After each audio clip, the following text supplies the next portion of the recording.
So welcome to this gathering and class. This is our second in a series on happiness. And the reality is each of us have a really deep capacity to feel a sense of at peace and at home with what's happening and a sense of joy and celebration about life. And as we know, day by day, we have this habit to resist and to contract and to chase after things and not really to let ourselves rest in and enjoy. We don't have many moments where there's that sense of enough, that I could die right now, this moment just as it is enough.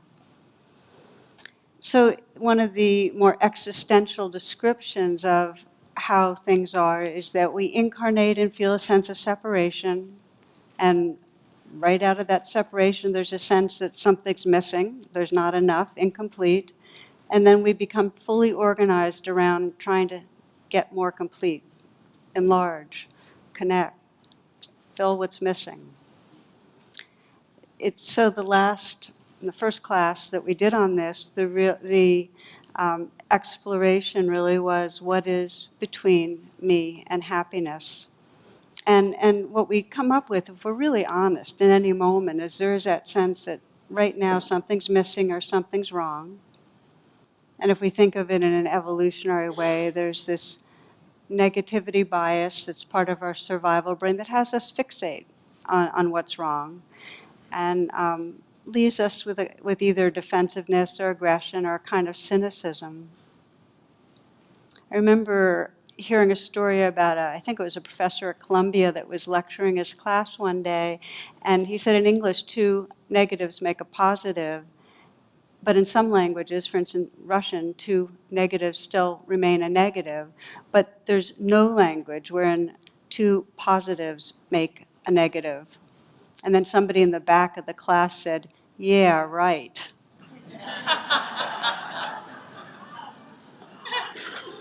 Thought that was cute. So there's 2 basic modes of practice that evolve us, really, and that give us access to our potential for joy.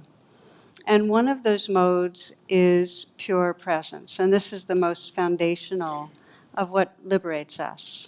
That no matter how it feels, if we use the gateway of presence, if we just have that commitment to bring a kind, clear attention to just this, to really feel it and feel it in our body, that very presence opens us back into a sense of our own wholeness of being. There's room for what's moving through us, and with that there's a sense of ease and peace and freedom.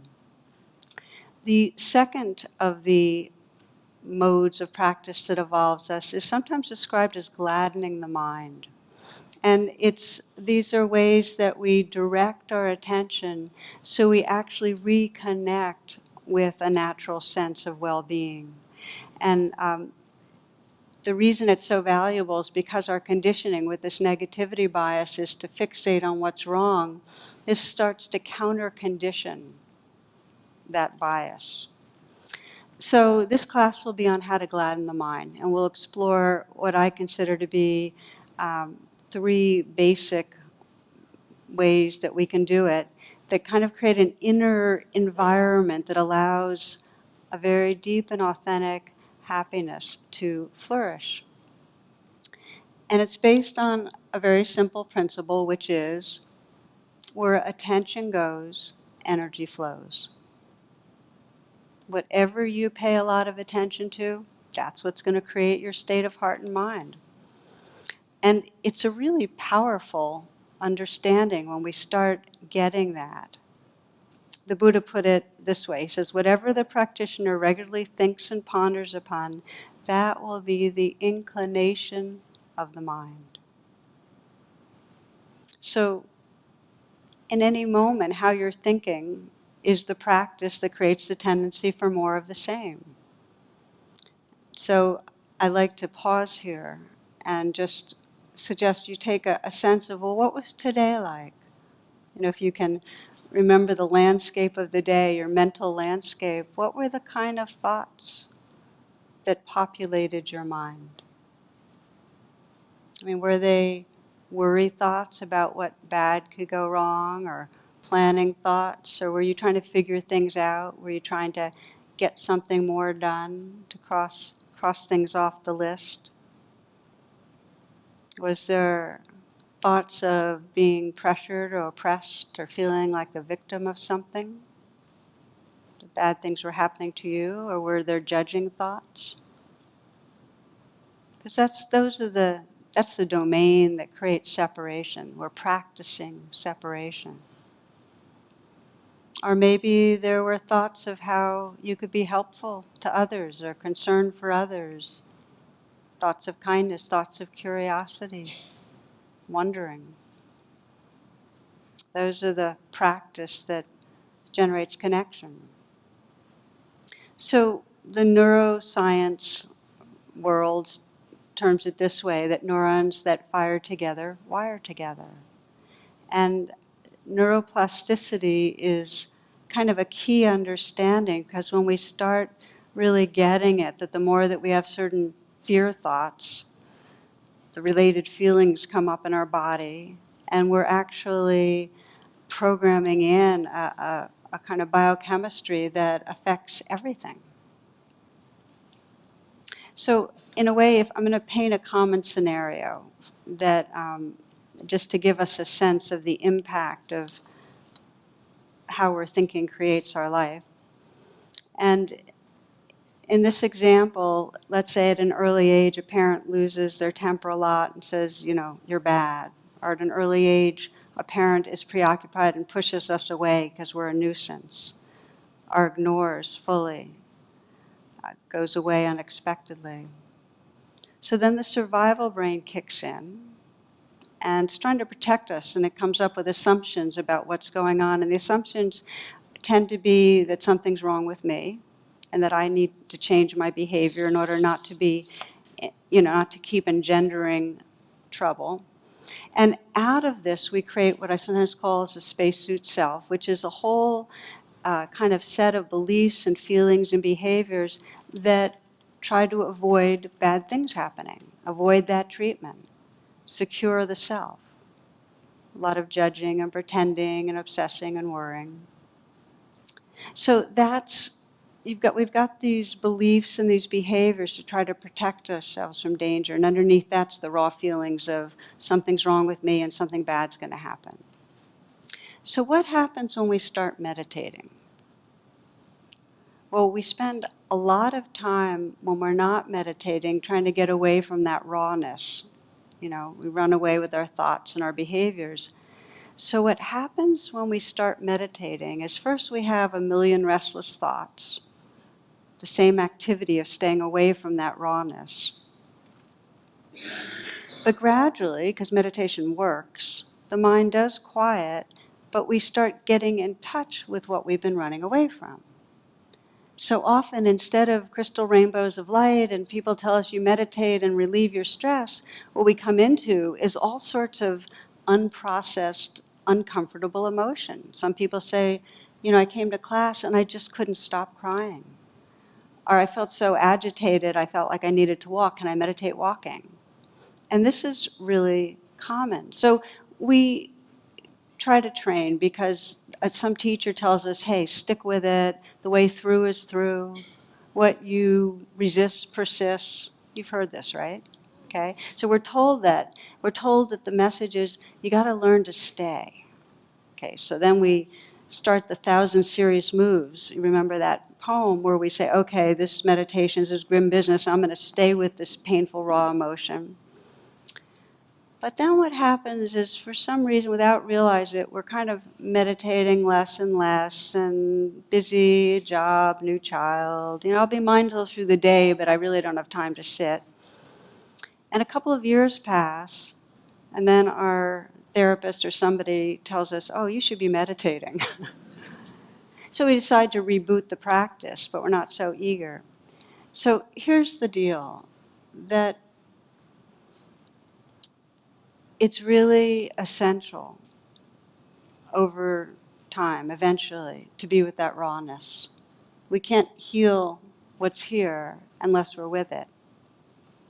And we also need ways of connecting through meditation with ease, with beauty, with creativity, with happiness. If we don't, we won't stay with meditation. If there's not some inclination or inkling of what's possible, if we don't get a taste of ease or happiness, we're not going to stay with it. I think there's this wise balancing on the spiritual path, and sometimes the best metaphors of a garden that, of course, part of it is the practice is presence, of really going right to the root of the weeds and pulling them out so you can really free up. And part of the practice is really nourishing the soil and planting the seeds of peace and happiness. So at retreats, you can really see very clearly how this balancing becomes necessary. It's very easy to go to retreat and have this ambition, like, okay, I'm going to go and sit this retreat and I'm really going to change the stuff that's wrong and I'll free myself up and I'm going to, and so there's this project mentality. And we're about to start a retreat and I'm very aware at the beginning people are really trying hard. They want to get it right. And it can look really, really grim. And because we're walking a little more slowly than normal, there have been people that have visited retreats from the outside and they feel like it's the, land of the walking dead. There was a well-known Thai forest master, Ajahn Chah, who many of you might have heard of. He visited the Insight Meditation Society in Barre, Massachusetts, and he saw for the first time a huge crowd of retreatants that were walking very slowly in the Mahasi style that was from Burma. So here's a Thai master, and he's watching people that are trained in this Burmese style, 100 people walking around the place really slowly. So he stopped a few of the retreatants, and he said to them sympathetically, but he also had a little mischievous look, he said, "I hope you heal from your illness and can go home soon."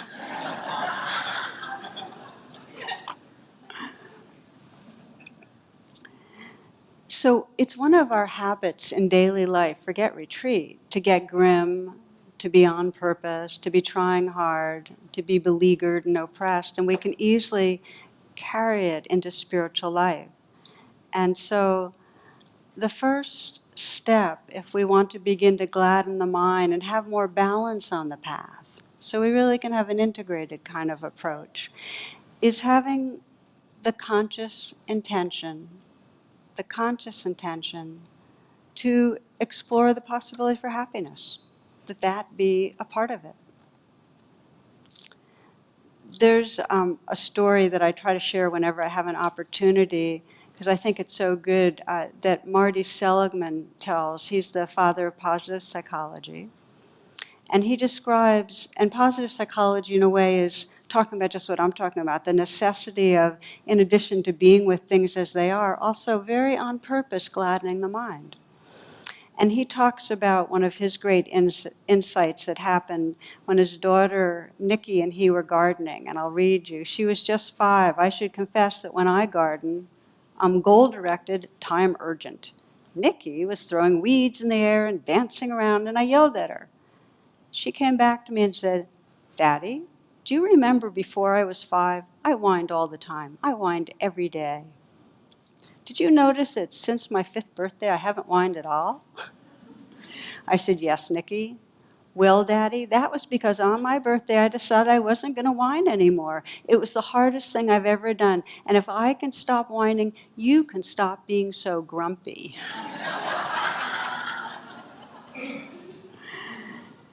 He said, in a flash, I saw 3 things. First, she was right about me. I was really a nimbus cloud, and probably any success I had in life was not due to being a grouch, but in spite of it. And then he describes that, this habit we get in, and how important it was for him professionally and for us all, for our freedom, to really trust that this possibility for happiness, for positive emotion is here and we can cultivate it.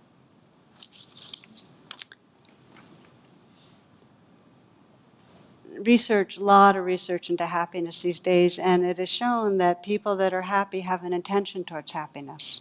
We have this evolutionary conditioning. We need to counter it.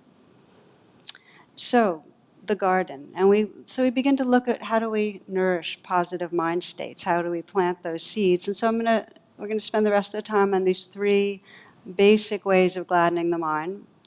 And they're gratitude, serving, and savoring. Okay? Gratitude, serving, and savoring. And each one directly deconditions an egoic habit that blocks happiness. So we'll look at that.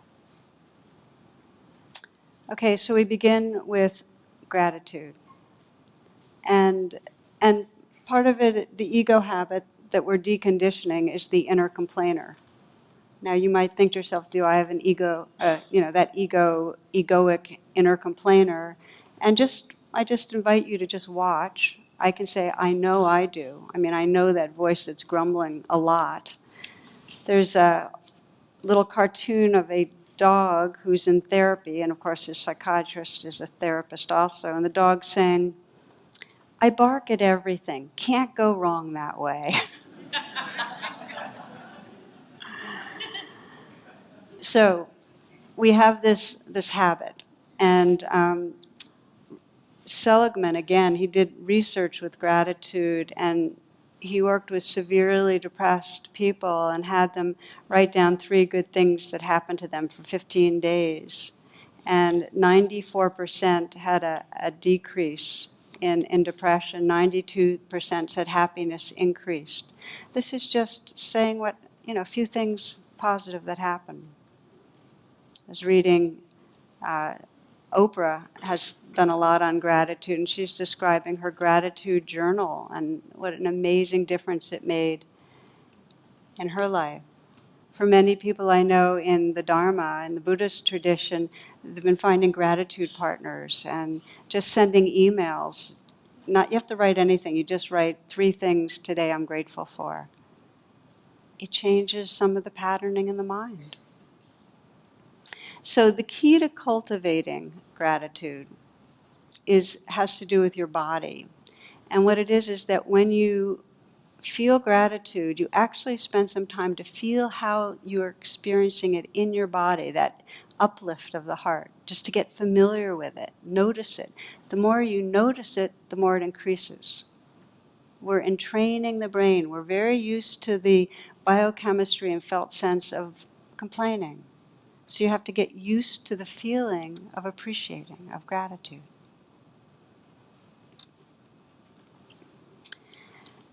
Even when life is more difficult, it's all in how we frame things.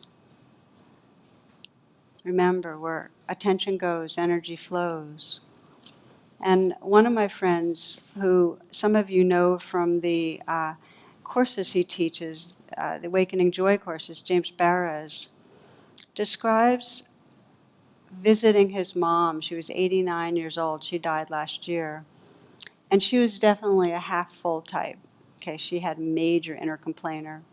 And so he was explaining to her the benefits of gratitude, and she was skeptical that, she could go in that direction, but he encouraged her to play a little game. And every time she complained, she was supposed to add, and my life is very blessed. So she could say, oh my God, they keep leaving the windows open in here, and my life is very blessed. Oh my God, there's people over there, they won't stop talking, we're visiting, and my life is very blessed. Okay. Oh, the salmon is overcooked, and my life, you get the idea. Okay. So they played with it. He stayed for a week, and they messed around with it, and he called her to encourage continuing, and it created a revolutionary change in her during these next months. And she was losing her eyesight, and all sorts of things were going wrong. And she turned 80 and sent him a card, and I want to read it to you. They had this happen in their family of sending these little poems on their birthdays. She wrote, I'm happier than I've ever been and truly mean each word. The thoughts that cause the worries now all seem so absurd. Though my eyesight has been dimmed, I see clearer than before. The glass is not half empty, it's overflowing, to be sure. 89 years old. And my life is very blessed. So this isn't something that we do to cover over pain. There are many times when we're really down, we feel hurt, fearful, and gratitude's the furthest thing from our consciousness. It can feel like a false kind of activity. The first step is to open to what is, open with self-compassion. And after you do that, if you really open to what is and there's self-compassion, you start finding some space and you start appreciating the fact that you actually have some skill with coming into presence. You can start sensing, wow, this actually works. I can be present. Space doesn't mean that the pain's gone, but it means you're more at home in something larger. And you can feel gratitude for that.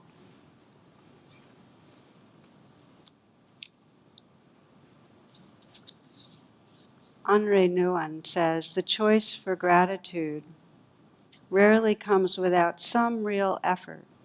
But each time I make it, the next choice is a little easier, a little freer, a little easier, a little freer. So we begin to choose on purpose, and we'll practice for now just the simplicity of gratitude. I want to give you a taste of each of the three as we're here together. So take a moment to close your eyes.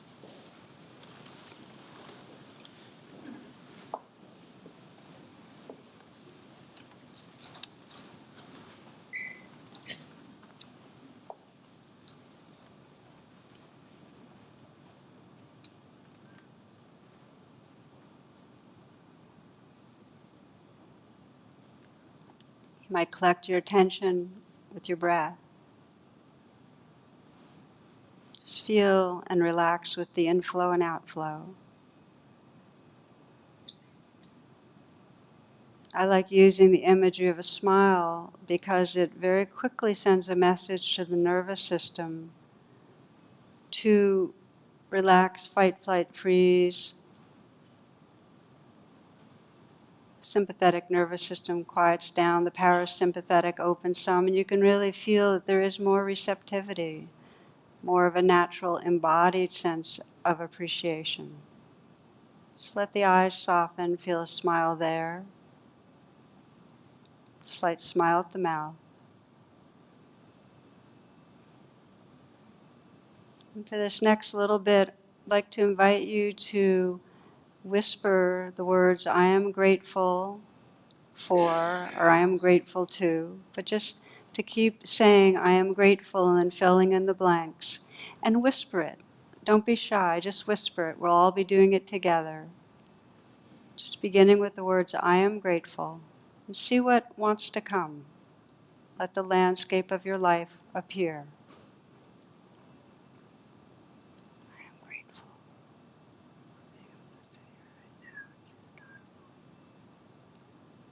I am grateful for the beauty, the space that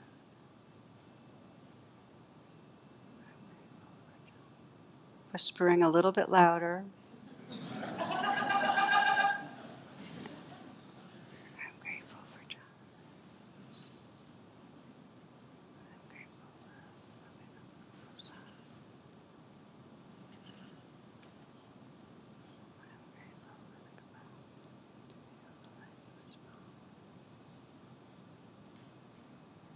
I'm grateful for the awareness of the love. Two.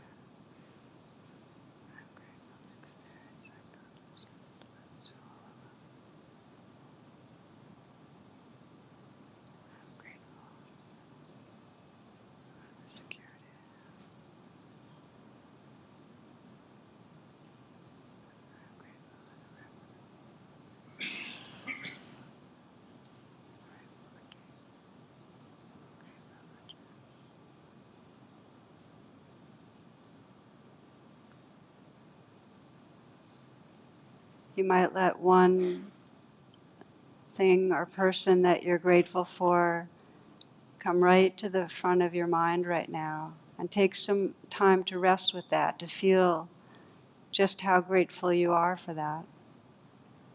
So you allow it to fill you. Let the feeling of gratitude be as big as it wants to be.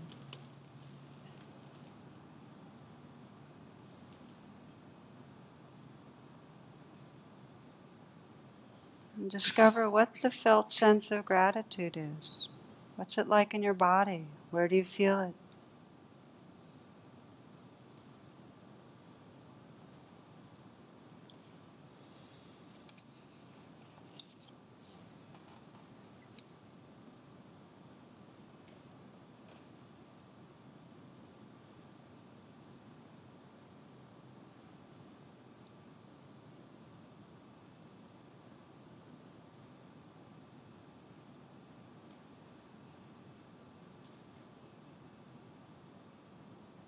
Breathing with and getting to know gratitude, sensing your intention as you move through your days to be receptive, to appreciate, to notice the simple things that wake up our hearts. Okay, and coming back, opening your eyes. Okay. So there's gratitude, and then the second area of really waking up, gladdening the mind, is serving. And I have to say that I've known many people that have struggled with depression, and really what goes along with depression is locked into a fixated on self. It's not our fault when it gets like that. That's the pain of it, though. We're never happy when our lives are organized around self. Um, and then finding that it's deconditioned in serving. That self-fixation, when we start serving, just by nature we've widened our attention and we begin to remember a larger belonging and a meaningfulness to our life. Albert Schweitzer says, "I don't know what your destiny will be, but one thing I know, the only ones among you who will be really happy are those who will have sought and found how to serve." And we know this. We know that when we're of benefit to others, it just feels good. And it's good for us. I mean, there's this research I was reading about, asked volunteers what made them happy, what brought satisfaction to their life. And then it looked at the white blood cells, at the genes responsible for immune activity, for inflammation. And those that reported more hedonic things, the ego based on like consume, makes me happy to consume this or to own that or this sense pleasure or whatever, this personal accomplishment, all the markers were up for inflammation, less for the antibodies that were produced. And for those that instead described their happiness coming from having a higher purpose, from service to others, there was more of the antibody producing the gene, the lower levels of that created the inflammatory conditions. You get the idea that it's for our health, it's for our happiness, that self-centeredness creates a separation and a sense of stress and fear that hurts us, that's unhealthy. So there's a theory that different gene expression driven by an evolutionary strategy of working for the common good. In other words, there are rewards for helping that come on a very physical level. So it's part of our evolutionary unfolding that our happiness is linked to a widening sense of identity. And I think that's intuitive, that the more we feel a sense of belonging to nature, or to another person, or to the whole, the more we feel our hearts freed up. Story that I love on this theme was told by a British writer. He described a story that changed him profoundly. And it happened when he was this impoverished student living in the north of London. and he got a call saying that his mother was in the hospital and wasn't expected to survive the night, and his father said, "You got to get home, son." So here's what happened. He says, "I got to the railway station but found I'd missed the last train. A train was going as far as Peterborough, but I would miss the connecting Leeds train by 20 minutes. I bought a ticket and got on anyway. I was a struggling student and didn't have the money for a taxi the whole way, but I had a screwdriver in my pocket and a bunch of skeleton keys. I was so desperate to get home, I planned to nick a car in Peterborough, hitchhike, steal money, something, anything. I just knew from my dad's tone of voice that my mom was going to die that night, and I intended to get home if it killed me. Tickets, please, I heard. I fumbled for my ticket and gave it to the guard when he approached. He stamped it, but then stood there looking at me. I'd been crying, had red eyes, and must have looked afraid. "You okay?" he asked. "Of course I'm okay," I said. "Why wouldn't I be? And what's it got to do with you in any case?" "You look awful. Is there anything I can do?" "You get lost and mind your own business," I said. "That'd be a big help." I wasn't in the mood for talking. "If there's a problem, I'm here to help. That's what I'm paid for." I was a big bloke in my prime, so I thought for a second about physically sending him on his way, but somehow it didn't seem appropriate. The only other thing I could do to get rid of him was to tell him my story. "Look, my mom's in the hospital dying. She won't survive the night. I'm going to miss the connection to Leeds at Peterborough. I'm not sure I'm going to get home. It's tonight or never. I won't get another chance. I'm a bit upset. I don't feel like talking. I'd be grateful if you'd leave me alone, okay?" "Okay," he said, finally getting up. "Sorry to hear that, son. I'll leave you alone then. Hope you make it back home in time." Then he wandered off down the carriage back the way he came. I continued to look out of the window at the dark. 10 minutes later, he was back at the side of my table. Oh no, here we go again. This time I'm really going to rag him down the train. He touched my arm. "Listen, when we get to Peterborough, shoot straight over to the platform 1 as quick as you can. The Leeds train will be there." I looked at him dumbfounded. It wasn't really registering. "Come again?" I said stupidly. "What do you mean? Is it late or something?"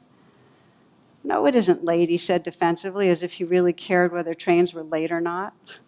"No, I've just radioed Peterborough. They're going to hold the train up for you. As soon as you get on, it goes.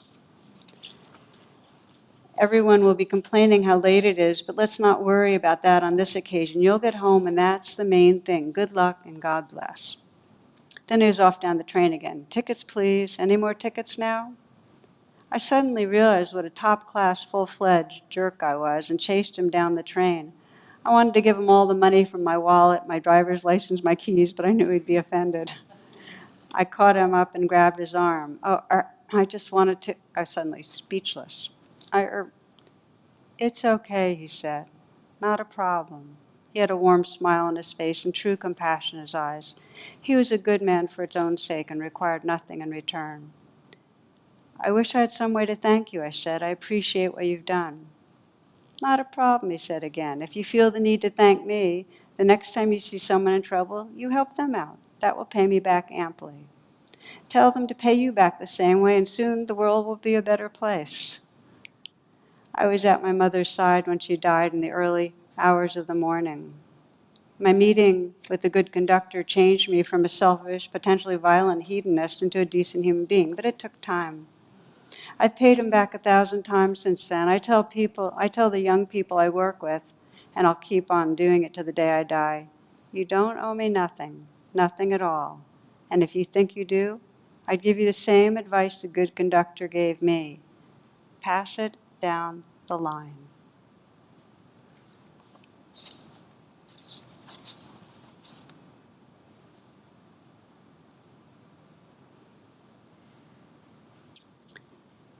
So I wanted to take the time with that story. I always get touched by it. Something about passing it down the line, that if each of us just had that in us, that intention in some way to just notice, that just the way we suffer, others suffer. Just the way we're hurting, others are hurting. And reach out. And it could be in some ongoing service project or just the small kindnesses. We're passing it down the line. We are part of really having that evolutionary impact on changing consciousness. So we'll take a moment here to reflect again, okay? A moment to close your eyes.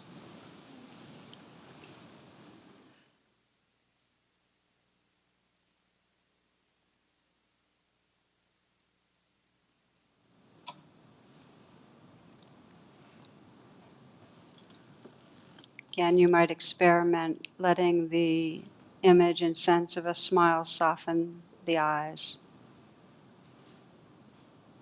Feel a slight smile at the mouth. Feeling the breath at the heart, breathing in and out, letting there be a bit of a smile there, spreading through.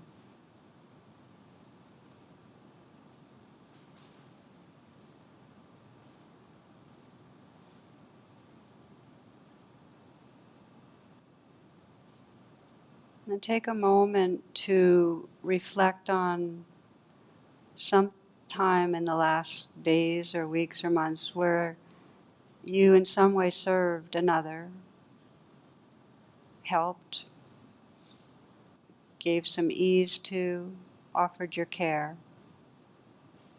Or you might choose instead to imagine helping or serving another. Whether you're imagining it or remembering it, sense the other person as in some way relieved, happy, helped.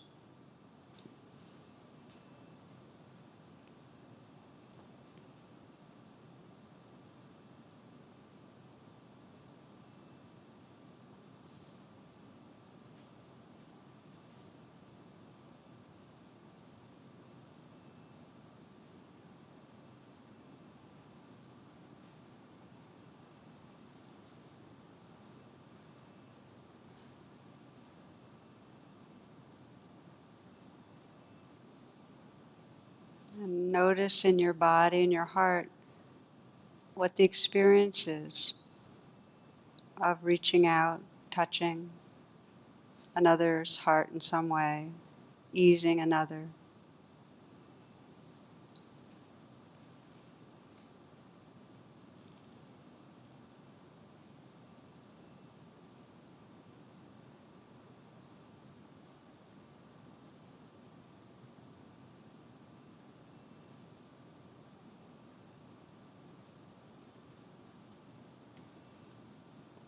Again, from Catholic priest, philosopher Henri Nouwen, he says, every time I take a step in the direction of generosity, I know that I am moving from fear to love.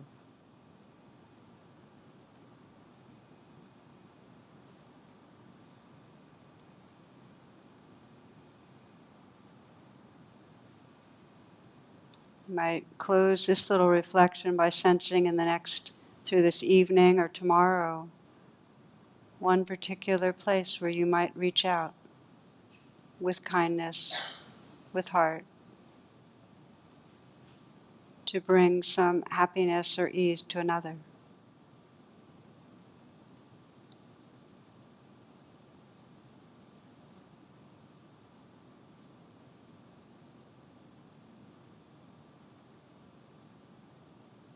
Passing it down the line.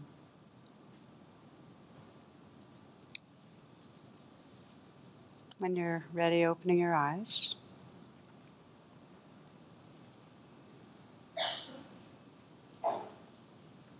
So we've explored gratitude, which deconditions this negativity bias to be complaining and thinking things are wrong. We talked about serving, which deconditions a fixation on self, that something's wrong with me, and it opens us back to a sense of belonging, which is the truth of what we are. We belong and are part of each other. The third is savoring. And you might remember E.G. White saying, I wake up each morning torn between the desire to serve and the desire to savor. And I think he goes on to say it makes it hard to plan the day or something like that.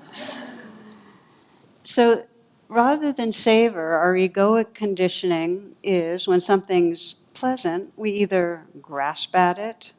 Are we angst that it's temporary? Are we shut down and barely notice life's pleasures as they pass by? Or we go after substitutes? We rarely savor in that kind of open-handed, remember to kiss the joy as it flies by. We rarely savor. Often we're going after substitutes.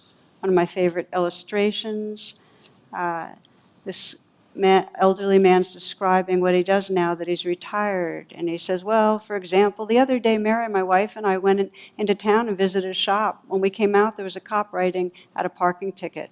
We went up to him and I said, come on, man, how about giving a senior citizen a break? He ignored us and continued writing the ticket. I called him a buzz-cut creep. He glared at me and started writing another ticket for having worn out tires. So Mary called him an inflated Dumbo. He finished a second ticket and put it on the windshield. Then he started writing more tickets. This went on for 20 minutes. The more we abused him, the more tickets he wrote. Just then our bus arrived and we got on it and went home. We try to have a little fun each day now that we're retired. It's important at our age.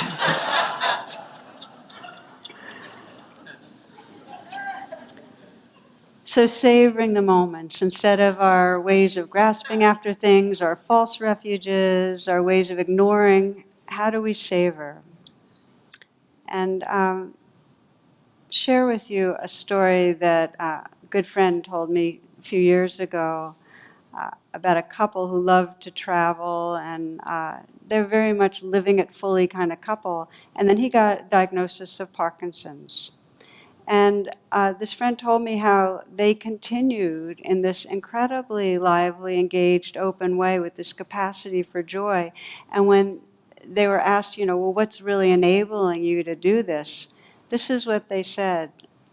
They said they have a shared attitude, and it's a conscious effort to make each day as good as it can be. Deciding to be happy. Where there's a will, a willingness, it opens us up to possibility. And I can speak for myself that I know that when I spent about 8 years where I was pretty sick, and the activities I could do got very limited. The things that I normally totally love doing, which is being outside and exercising and moving around freely, I couldn't do. And so I had to find a way, my mantra was loving life no matter what. I had to find a way to love other ways of being. So my world got smaller, and I loved the smaller world I was in. It really doesn't matter what is going on in our life. What matters is the attitude. And if the attitude is, I'm going to make today as good as it can be, I'm going to savor what's here, we will find beauty and goodness to savor. One of the, just like in the other two domains, the way to develop the habit of savoring is to pause when something is beautiful, is good, catches our attention, the sound of rain or the look of the night sky or the glow in a child's eyes, or we witness some kindness somewhere, to pause. And then to totally immerse in the experience of savoring it. And that's really important because almost across the board we have this habit when there's something beautiful or good to notice it and then to just tumble right into the next thing in our life. So it takes deliberateness. We really need to stop. And feel how it feels in the body. Memorize the felt sense in the body. That's what entrains the mind. Again, we're moving from the egoic habit when there's pleasure to either grasp or ignore, to really feel through the body that sense of wonder, appreciation, goodness. So my practice now in terms of entraining, savoring is, and I've been doing this for a number of years, is I walk every morning outside by the river, and I will kind of randomly pause. Like there'll be some notion of, okay, just stop right here. Not that it's a particularly beautiful place. In fact, I stop at places that I would have never thought, oh, let's look at this. Just stop. And it's amazing in the stopping. Presence becomes much more intensified. There's a kind of stillness that's then aware of all the aliveness and all the sound. And in that moment, I'll just absolutely be open and receptive to the colors and the smells and so on, and memorize the felt sense of it. Memorize the felt sense of wonder in that moment. Get to know it. Psychology Today did some research, had an article, some research on aging, and they found that elderly are not more grumpy, they're actually happier. And the reason that younger people are fixated on the future, worries, accomplishing what needs to be different, what'll go wrong. And when you're older, for many, there's a sense of limited time and impermanence. There's more motivation to enjoy moments.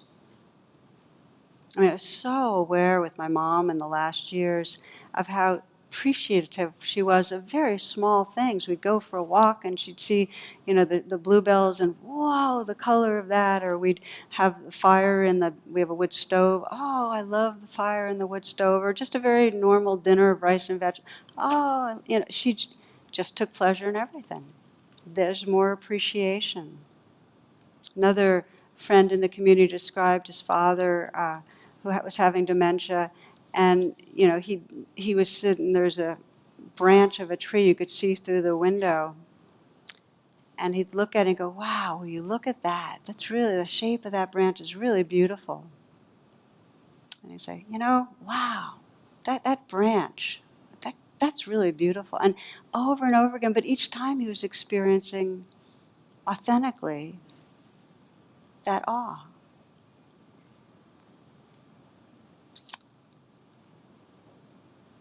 Einstein says there's two ways to live your life. One is as though nothing is a miracle, and the other is as though everything is a miracle. So if you want to train in awe, train in wonder, pause. Pause for the simple things. Make it part of your life. There's a practice of taking 10 breaths when it's really fantastic. Just take 10 breaths and really breathe with and stay with exactly that particular expression of the sacred through form. Because everything is just that. Whether it's the turning of a leaf, or the sound of a bird, or whether it's the way somebody's moving with a certain kind of grace, it's all an expression of the sacred. So pause. Breathe with it. Take it in. Kabir, not the poet Kabir, but Kabir, a shoemaker, when he'd work, he'd always repeat the mantra, Ram, Ram, Ram. Ram's the sacred or the divine. Okay? It's like the sacred's right here, right here, right here. Ram, Ram, Ram. Day in, day out. For 20 years, Ram, Ram, Ram. So one day Ram appeared, okay? And Kabir said, who are you? And Ram said, I'm Ram, Well, why are you here? Why am I here? You've been calling me for years. Now I've come. What do you want? Well, I don't want anything. What? You've been repeating my name. How come? I just love repeating your name. Then for the years to come, wherever Kabir would go, he'd be followed by Ram and the sound, Kabir, Kabir, Kabir.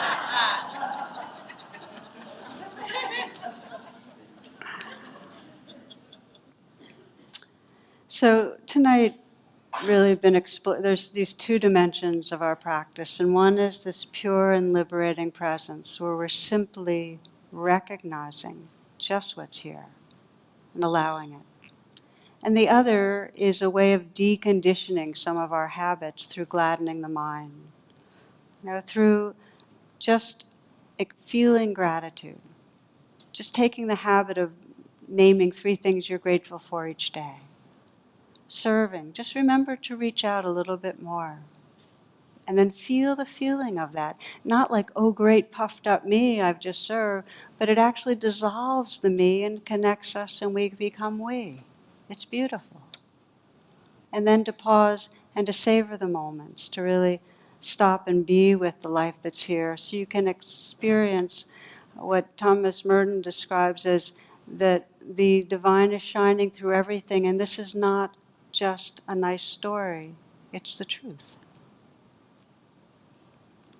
So we'll close just taking a few moments as we've been doing to pause.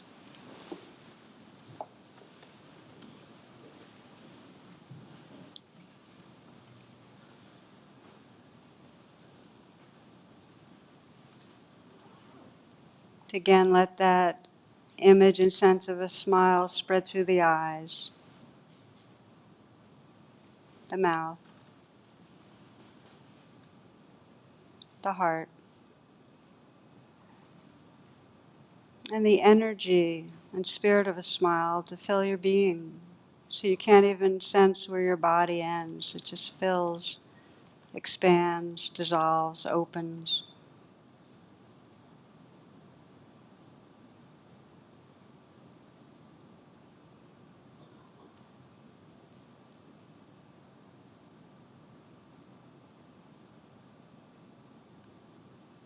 Closing in a very simple way with the loving kindness practice, and all of the ways of gladdening the mind are forms of loving kindness. They all soften and open the heart, wake us up from separation.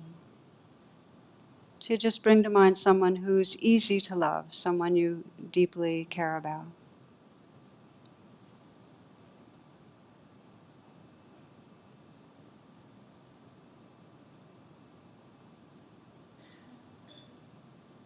Let yourself sense that person's goodness.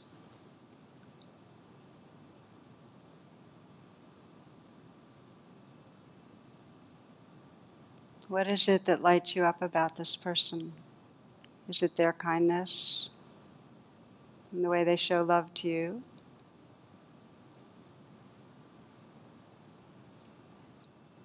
Maybe it's how they are when they're happy. You can really see their happiness. Or their intelligence, their clarity, or their humor. Just the aliveness of this being. And sense the person close in, as if they're really looking at you and sensing your relationship with that person, your appreciation. You might just mentally whisper, thank you. Whisper their name and say thank you.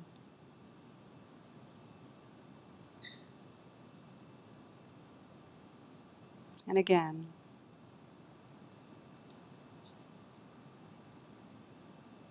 Just feel that heart space, that warmth and aliveness and light widening.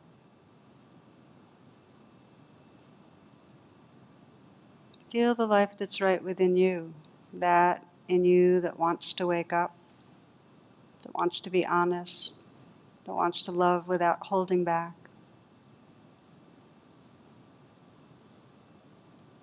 Offering whatever wish, whatever blessing you'd like to offer to yourself in this moment.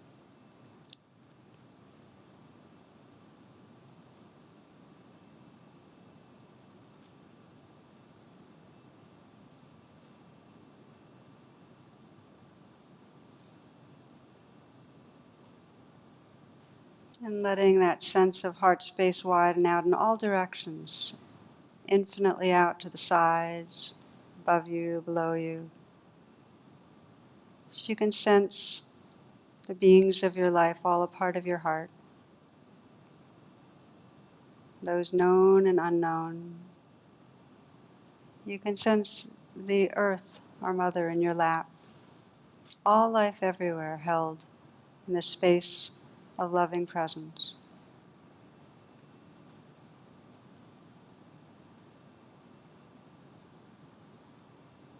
May all beings everywhere be happy. Touch the natural joy of being alive. May all beings everywhere touch great and natural peace. May all beings everywhere awaken and be free.